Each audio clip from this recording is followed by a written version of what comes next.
Many people will try to tell you what you need to do in order to achieve Christ consciousness, but in many cases, what they describe is the end result.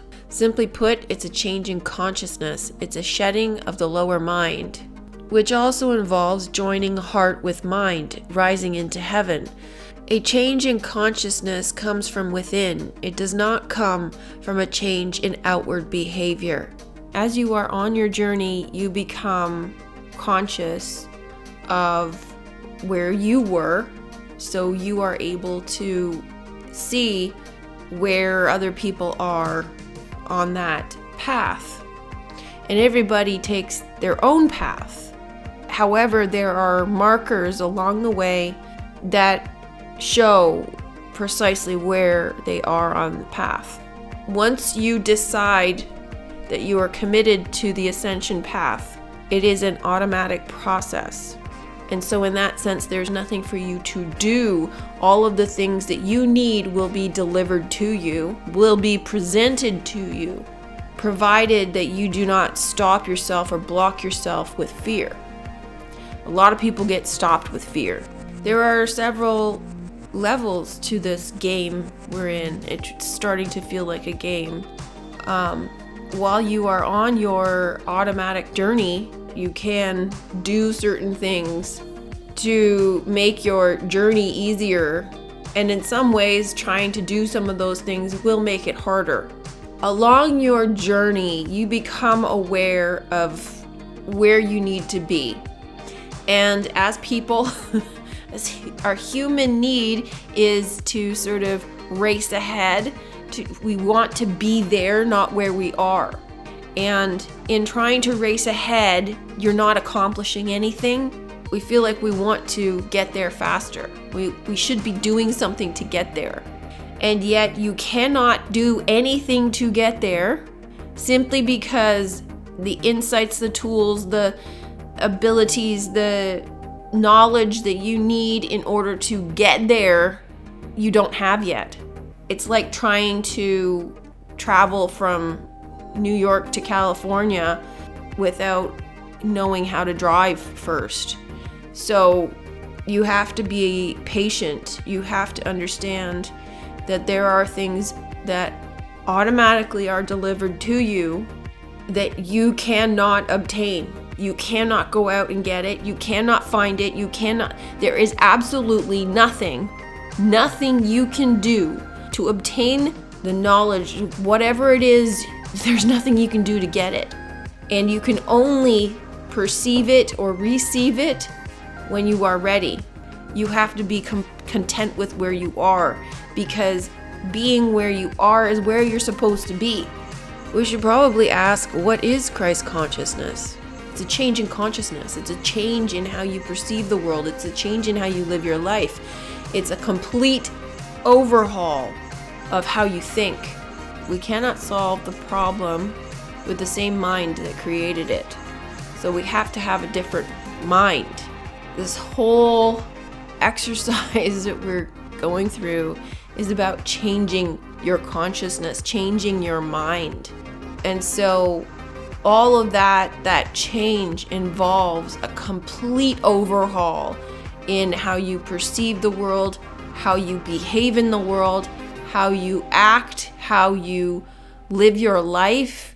If you have not had a profound overhaul of your life, you have a long way to go, because you're still holding on to things. I mean, this isn't to say that you should be going around, chucking things in your life. Like, you will shed them, you will change them as and when you need to. Again, it's an automatic process. You will feel the need to shed those things. You will feel that they don't serve you anymore, that you cannot live that way anymore because it is killing you. So it's not like you look at your life and say, okay, this doesn't serve me anymore, this doesn't serve me anymore. I should probably change this. I should probably start doing this. I've heard a lot of people say to me that they had some profound awakening or realization that caused them to radically change how they lived because they were really heavily in the lower mind. So Maybe they were an alcoholic and they immediately stopped drinking. Maybe they were a drug addict, they immediately stopped taking drugs. Like immediate, 100% never turning back switch. But that was a result of the change that they had in their consciousness. They didn't stop the behavior in order to change the consciousness. Also, this notion of killing the ego, and I think that's misunderstood. I could be wrong. The reason I think that this is misunderstood is because personally, from my experience, our individuality matters. We are individual and connected. The Bible even says we are part of the body of Christ, individually members of it. And so our individuality matters because we bring a unique, original perspective to understanding the collective, to understanding the whole. Without it, it would be a singular perspective. Without it, there would be no growth or expansion. Now, do we exist as ourselves outside of this construct? I personally believe that we do. Every piece of media that I have decoded has shown that what we manifest here in our lives, in our personal experiences, is a reflection, a direct reflection of the essence of who we really are. If that is true, it is a direct reflection of the essence of who we really are, and we cannot escape it. We are not aware of it. It is there to bring awareness to ourselves as to who we really are, so we remember who we really are. And if that's important, if it's important to remember who we really are, to remember that we are the creator gods, and the essence of ourselves cannot be something we escape from, and it is what is reflected back to us in everything that we do, then that must be who we really are outside of this place. That must be who we really are when we are home. Therefore, our individuality matters. Therefore, knowing who we really are matters. Now, in understanding who you really are in terms of the stars, your star story, which God you are, the mythology, a lot of people will say you gotta let go of the stories, you don't really exist. You are not you. On one level, that is true. You are not you. This place is an illusion, but it is important in remembering who you are in order for you to go home. You are not who you thought you were.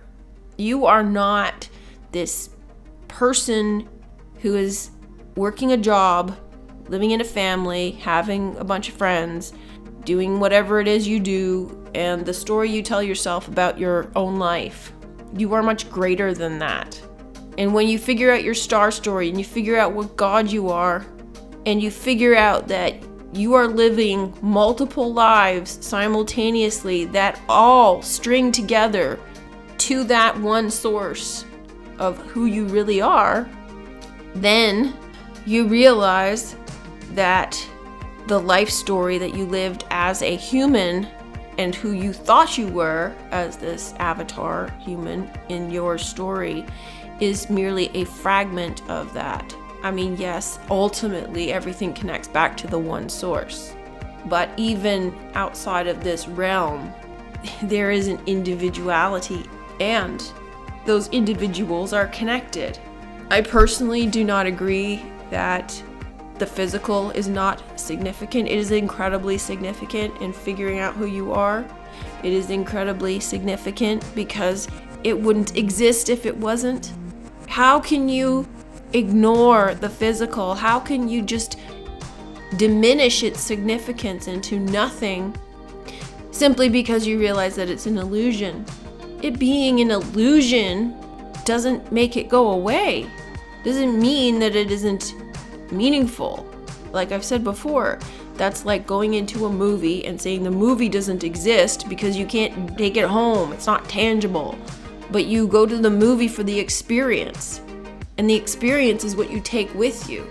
So that's the same with this place. Yes, it's intangible. It's an illusion. It isn't what we thought it was, but it exists. We are in it. We are having this experience, and we're having this experience for a reason.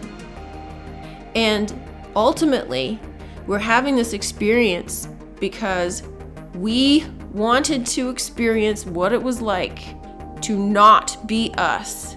And so we came into this construct, dream world, TV show, video game, what have you, this illusory world. And we came in here and experienced the story of us creating this world and creating the people in it, and then falling in consciousness to forget who we are so that we could remember who we are and go back home. Not for nothing. The whole thing is for the experience. Okay, so the whole awakening thing, once you accept the mission impossible, once you accept the mission, it's an automatic process. So you just have to deal with whatever's handed to you along your way. But there are things that you have to do along your way. Mission impossible, there's all sorts of things that you have to do in order to complete the mission. But there isn't anything that you need to initiate. There isn't anything that you need to chase after independent of the mission that is handed to you. So if there are things that you need to change in your life, if there are things that you need to resolve, if there are things that you need to confront or shed, the process itself will present the opportunity to you for you to do it in the most loving, caring way possible with the least amount of impact. However, if you ignore it and ignore it and ignore it, it'll be a bumpy ride, because it's like a parent will say to you, hey, can you clean your room? And you don't do it. Well, come the 10th time that your parent tells you, can you clean your room? They're going to be a little irritated, and you might be punished for it. You're not going to be able to play video games, whatever it is that you want to do, because you haven't done what your parent asked you to do. Same thing with the universe. If it's something that you are supposed to do, it's loving in the beginning, but the longer you leave it, it needs to be emphasized to you that it's important, right? I've focused a lot on losing the fear because it's significant and it's hard. It's very difficult. It is probably one of the hardest hurdles for people to overcome, with good reason. I mean, this world is not a 911 trauma center for nothing. The illusion of fear and all of the horrible things that happen or appear to be happening, it's very difficult for people to look at that and overcome that. But as I have seen, and probably you have seen, there are people who, no matter how many times I try to tell them that you have to lose the fear, they will point to the fear and use it as an example to stay in the fear. Until they are able to get out of it, they will not understand what I'm talking about. And this is kind of like what I was saying before, is knowing that you're supposed to be somewhere else, you cannot get there. First of all, your fear is blocking you, so you cannot see. The fear blinds you.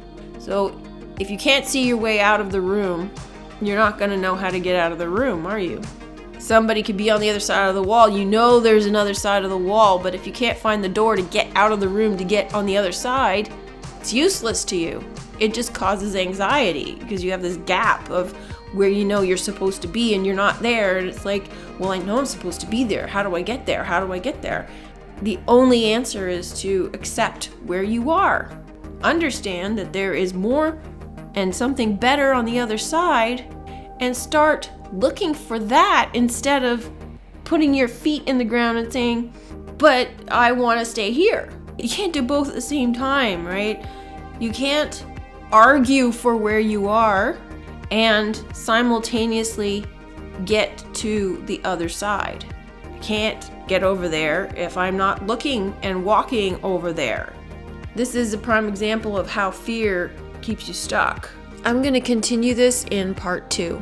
If you like this video, please show your support for my channel. Like, share, subscribe, comment, contribute. Contributions over $15 will receive a link to the Johnny Depp Dark Shadows material, so please be sure to include your email address. Kindly visit my website, subscribe to my backup channels, join the Discord group. All links are in the description box below. Thanks for listening. Hope you're having a great day. Bye for now.